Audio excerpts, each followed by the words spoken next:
ሮቢኤል ለዲና ግድ ነው ትተባበራለች። እኔ የምልሽ ሁሉም ነገር ግድ ልትሰሚ ይገባሻል እያለ እናገራታል። ካልተባበርሽኝ የሚደርስሽ ቅጣት በደንብ ነው የምትቀቢ። ስለዚህ በመጀመሪያ ይሄ ማሰብ አለብሽ እያለ ያስፈራራታል። እሷም እኔ ምንም ነገር አልፈልግም ካንተ። ስለዚህ እኔ የምፈልገው ነገር ካንተ ምንም ነገር የለም እያለች ትናገራለች። በዛ ጊዜ ሮቤል ስትወጪ የት እንደምትሆኚ በደንብ ማሰብ አለብሽ። ከዚህ ማውጣትሽ የማይቀር ነገር ነው። ስለዚህ ትወጫለሽ። ስትወጪ ደግሞ እኔ የምልሽን ነገር በደንብ መሰማት አለብሽ እያለ ያስፈራራታል። በዛ ጊዜ በጣም ስለተናደደች ዲና ጠባቂው እየጠራች ጠባቂና ከዚህ ውሰድልኝ ይሄ ልጅ እያለች እየጮች ትገኛለች።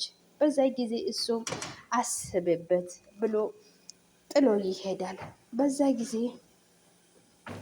በጣም ልጄ ጠፋብኝ፣ እኔ እኮ ምንም የሚቀመጥበት እዚህ ጋር የለም ብሎ ትናገራለች። ባለቤቱ እኔ አሁን እጄ ለፖሊስ ጣባ ሂጄ መመለከት አለብኝ፣ ግን አንቺ ደግሞ እዚህ ቆይተሽ ጠብቂኝ ብሎ ይናገራታል።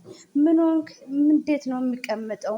ልጄ እኮ ነው እየጠፋ፣ እኔ ልጄን አጥቼ መኖር አልችልም። ስለዚህ ከአንተ ጋር ነው የምሄደው ብላ ትናገራለች። እንደዛ እያሉ ስልክ ሮቢኤል ስልኩ ይደወልለታል ለወንድሙ። ምስቲቆው ስልኩን አንስቶ አቤት ማልበል ብሎ ይመለሳል። በዛ ጊዜ ሮቢኤል እኔ ሮቢኤል ነኝ ብሎ ይናገራል። አዎ ወንድሜ እኔ ነኝ፣ በጣም ደስ ይላል እንዴ ብሎ ይጠይቃል። ወንድምህ ረሳ ወይ ብሎ ሲጠይቀው በጣም እሱም ምላሱን ተሳስሮ እንዴ እንኳ እና ሮቢኤል ነህ? መቼ? ምን ተፈጠረ? ሮቢኤል ነህ? በሕይወት አለ ወይ? ሞት ካደለም ብሎ ይጠይቃል። አዎ ኤደና በጣም ልክ ብለሃል። እኔ ህልም ያልኩ እባብ ነኝ። አፍርሼም ቢሆን አፈሩን እነሳለሁ። አንተ አንድ ነገር ማወቅ አለብህ፣ ግን ሮቢኤል መቼም አይሞትም ደም እንዳታስብ ብሎ ይናገራል። በዛ እኔ ይሄ ነገር አላምን ብሎ ሲመልሰው ምንክ ወንድም እመነው እንጂ ያንተ ወንድም ሮቢኤል ነኝ ብሎ ይናገራል። በጣም ስለደነገጠ ይሄ ነገር ምንድን ነው? እኔ ነገር ብለኝ ይሄ ህልም ነው እኔ ውጥየት ነው ብለው ሲናገረው አድና በእውኔ ነው አትሸወድ፣ ሮቤል በሕይወት አለ ብሎ ይመልሳል። እሱም አድና በጣም ስለተናደደ እሱ በጣም ስለደነገጠ ሮቤል አንተ እባብ አሁንም መጣ ወይ? አንተ ሰይጣን አሁንም መጣ ወደ ህይወትህ ልትበጠብጠኝ ብሎ ይመለሳል። ከዛ ስልኩ ሮቤል ነው የምታወራ ብላ ሚስቱ ስልኩን አስታ ልታወራ ትሞክራለች። እንዴ ሮቤል ለአንተ እውነት ሮቤል ነው አንተ በሕይወት አለ ወይ ብላ ስትጠይቀው አዎ የኔ ቆንጆ እኔ መቼም አልሞትም፣ አንቺ የራሴ ሳላረገህ ብሎ ይናገራል። በዛ ጊዜ ዲና ስልኩን ያነሳና አንተ ትሰማልኛለህ ወይ? አንተ ሮቤል ከአሁን በኋላ ወደ ህይወቴ እንዳትገባ ጠነቀቅ ብሎ ይናገራል። በዛ ጊዜ ሮቤልም አሁንም አለው በፊትም አልቻልከኝም አሁንም አትችልኝም ስል በጣም ስለተናደደ ወንድሞ አሁንም እኔ ወይስ አንተ እዚህ ምድር ላይ እንኖራለን፣ ግን ሁለታችን አይሆንም ብሎ ይመለሳል። በዛ ይስቃበታል። ስለዚህ ሮቤል አንተ ጅል ነው ብሎ ሲናገረው አንተ ሮቤል አንተ አሁንም ጅል ነህ አፍህን ዝጋ ብሎ ሲናገረው ሮቤል አሁንም የትም ልትገባ የትም ልትሄድ ከኔ እጅ አልወጣም፣ አሁንም እጄ ላይ ነህ ብሎ ሲናገረው በጣም አድና ስለተናደደ ምንድን ነው የምትፈልገው? እኔ ገንዘብ ከሆነ እኔ ገንዘቡ ሰጠሃለሁ፣ ስንት ነው የምትፈልገው ብሎ ይናገራል። በዛ ጊዜ ሮቤል እኔ አልፈልግም፣ ብር አይደለም እናንተ ስትሳቁና ምስትህ ሎላን ነው የምፈልገው፣ መቼም የሆነ ሎላን የኔ ናት ብሎ ይናገራል። በጣም ስለተናደደ አንተ የማትረባ መቼም ያንተ መሆን አትችልችም የኔ ናት ብሎ ስለተናገረ መቼም አታገኘው አታስብ ብሎ ምስቱ የኔ ናት። የወንድሙ ምስት እንዴት ነው ሮቤል የሚመኘው ማለት ነው። እና በዛ ጊዜ እሱ በጣም ስለተናደደ ስልኩን ይዘጋል። አሁንም ደጋግሞ ስደውልለት ምንድን ነው የምትፈልገው? አሁንም ለምንድን ነው የምትደውለው? ህይወታችን ለምንድን ነው የምትበጣበጠው ብሎ ስናገረው አንድ ቆይ ሲጀመር እንዴት ነው በህይወት ልተርፍ ቻልከ ብሎ ይጠይቃል። እሱም ሁሉም ነገር ይነገራል። ቀኛ ቀን አንተ እኔ እንደገደልከኝ አስበ ይሄክበት በአጋጣሚ ጥሩ ሰው አግኝቶ ራሱን እንዳሳለፈ እና ያኛው ሰውዬም እንዳልሞትክና በነፍስ እንዳለ አውቼ ነው እዚህ ጋር አመጣው። ሰውዬውን መኪና ይዞ ከዚህ ዞር ስልህ እንደ ሐኪም ቤት እንደሚወስድህኝ የነገረኝ ብሎ ሁሉም ነገር ያሳያል። እያስታወሰ ይነግራል።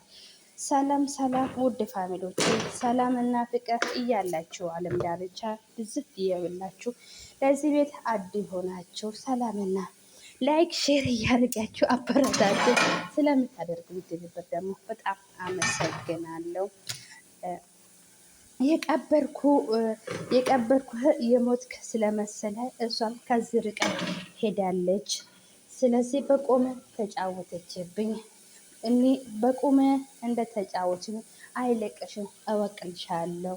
እኔም በቁምሽው የሚያቃጥልሽ እወቅልሻለሁ እያለ ሁሉም ነገር እያስታወሰ ልጁም ምን አልከኝ ብሎ እባክህ ምንም አላልኩም፣ እዚህ ነኝ፣ ነፍሴን አድነኝ፣ ሆስፒታል ውሰደኝ ብሎ ይናገራል። በሳ ልሞት ነው መሰለኝ ብሎ ሲናገረው ልጁ ታገስ፣ ሁሉም ነገር ሰላም ነው፣ እኔ መኪና ከዚህ ዞር እስከሚያደርግ ነው እወስድሃለሁ፣ ትተርፋለህ ብሎ አሁን የምታስበው ስለምትደን ብቻ ነው። ብቅል አይደለም። ስትድን እነሱ ልትበቀል ትችላለህ። አንተ መዳን አለብህ ብሎ ያማከራል። ሰራተኛው ሮቤል ይሄ ሁሉ ትዝብ ያሳለፈ ነገር ለነሱ ሲያስረዳ ቆማ ተደብቃ እያየች እየሰማች ነበረ። ሮቤል በጣም ደህና ነህ፣ ሁሉም ነገር ለእነዚህ ነገርካቸው ወይ ብሎ ሲናገረው በዛ ጊዜ ሮቤል እውነቴ ነው የምለው የእናቴ ምንድን ነው አጥንት ሾክ የሆነ ይወጋኝና አንተ እኔ እገልሃለሁ፣ በህይወት አትኖርም፣ ህይወቴ የምትበጣበጠኝ ብላ ስናገረው ተናድዶ ስልኩን ይዘጋባል። በዛ ጊዜ ሚስቱ ለምንድን ነው እየዘጋብህ? እንደዛ እኮ አይሆንም። ስለዚህ ልጃችን እኮ እሱ ጋር ሊሆን ይችላል። ስለዚህ አሁን ተረጋጊ ብሎ ይናገራል። በዛ ሎና ቆይ ተረጋጊ ብሎ እሷም እየለቃቀሱ ይቀቀፋሉ ሁለቱ። እሱም ደስ ስል ሮቤል ደስ ስል አሁን በደንብ ይሰቃል።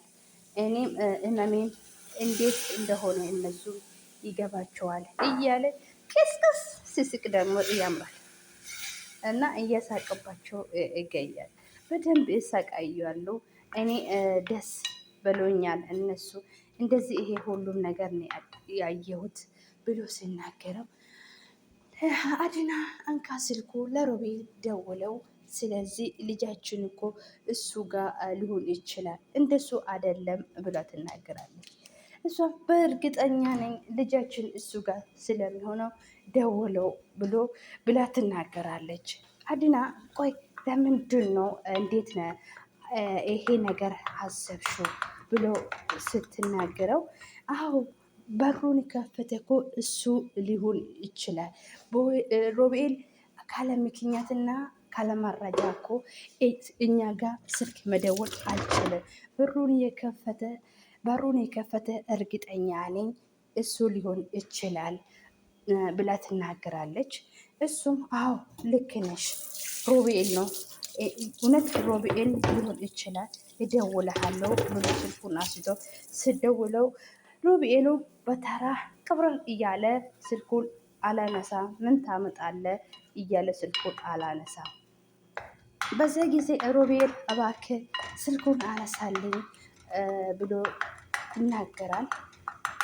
በመጨረሻ እጅ ሰራተኛ ፍዝዝ እያለች በጣም እነሱ ስልክ ሲደወሉ ይሄ የተረገሙ እንዴት ነው ሮቤል ጋር ስልኩን እንደሆነ ያወቁ ወይን ፍሩት አለቀልኝ ታወቀ ማለት እኮ እኔ በመጀመሪያ ሮቤል ጋር ልጁ እንዳለ ካወቁ እኔ ነኝ ሲጣርጉኝ የሚገልኝ። ይሄ ምን አይነት የተረገመ ሰውዬ ነው እንዴት ታወቀ እያለች እየፈራች ትገኛለች። አድና አንተ የተረገምክ ሰይጣን ነህ እያለች እየፈራች ትገኛለች። በዛ ጊዜ ሮቢኤል ከልጁ ጋር እያለቀሰ ስላለ የወንድሜ ልጅ እኔ ካንተ ጋር ምንም ችግር የለኝም እያለ ስልኩ ይጠራል። ስልኩ ሳነሳ እሺ መልሰ እንደምትደውል አውቄ ነበር አድና አንድ ጭንቅላተ የተዘገየ ይመስልሃል? ለመደወል በጣም ቆይታል። የሆነ ጥያቄ እንደምትጠይቀኝ ፈልጌ ይሆናል ብሎ ሲናገርም በዛ ጊዜ አድናን ሮቢኤል አንተ ምን እኔ ከአንተ ጋር ከምፈልገው ነገር የለም አንድ ነገር ይሄ የህይወት የነፍስ ምንድን ነው? ስለዚህ ምንድን ነው ሮቤል ረካሽ አፍህን መከፈትህና እኔ የምጠይቅህን ጥያቄ መልስልኝ ልጄ አንተ ጋር አይደለም ወይ ብሎ ሲናገረው ሮቤልም በጣም ደስ የምልህ ማራኪ የሆነ ድምፅ ሊያሰማ ምን ትልሃለህ ብሎ ይናገራል። ጠብቀኝ እያለ ሲናገረው የልጁ ጩኸት ያሰማል። በዛ ጊዜ ሁለቱም ደነግጠው እሱ ምስቱን አይኗ እያየ ይቆማል። በዛ ጊዜ በጣም ስለደነገጠ ልጃችን እሱ ጋር ነው እያሉ ያወራሉ። በዛ ጊዜ ምስቱ እስቲ ስልኩ ስጠኝና እኔ ላውራ ብላ ትናገራለች። ጉዴ ፈላ። በጣም የልጁ ጩኸት ስሰማ እባክህ ልጄን እያለ ሮቤል እባክህ ስማኝ እኔ የፈለክ ነገር አድርግልኝ ልጄ ግን ምንም እንዳታደርጊ እያለ እያለቀሰ ይገኛል። በዛ ጊዜ ሮቤል ከአሁን በኋላ ሰላምህን አታገኝህም እየተከታተልኩ ይከተልሃለሁ እያለ ሲያስፈራራ ሮባል በጣም ደንግጣ ራሱ ስታ ትወድቃለች። በዛ ጊዜ ማና እያለ ሁለቱም ሮቤል እያለም እያወራ እሷም እያንስቶ ወደ አልጋህ ልስሄድ ሮቢኤል የኔ ቆንጆ የወንድሜ ልጅ ስታምር አታልቅስህ እኔ አንተ ምንም አላረግህም ግን አባትህን እበቅልሃለሁ ብሎ ይናገራል። በዛ ጊዜ ሮቢኤል እንደዛ ብሎ ሲል ምስቱን ይዞ ወደ አልጋ ሲሄድ በጣም እሷ በድንጋጤ ሎላል እያለ እባክህ ንቅ ብላ በመከራ እሷ ስትነቀላት ተነሺ ብሎ ያነሳታል። አድና ልጃችን ወሰደ ሮቤል ልጃችን ወሰደ ወይ አድና ብላ ትጠይቃለች። አድና ተረጋጊ ውዴ እኔ ልጄን ፈልጌ አገኛለሁ ስለዚህ መጀመሪያ አንቺ ተረጋጊ ብሎ ያረጋጋታል። በዛ ጊዜ እሷም እንዴት ልረጋጋ አንተ ታውቃለህ ሮቢኤል የኛም ለሌላ ሰውም የማይመለስ ጨካኝ አራማኔን እኮ ነው እሱ እኔ እኮ የገዛ እህቴ እሱ እኮ በጨከን የገደለ ሰው ነው እንዴት ነው ማመነው እያለ ትናገራለች። እኔ በህይወቴ ያለው ልጄ ከሱ ነቅጄ ወስዳለሁ። ስለዚህ አንቺ እዚህ ጠብቅኝ ብሎ ይናገራታል። በቀጣይ ቪዲዮ እንገናኛለን ባይ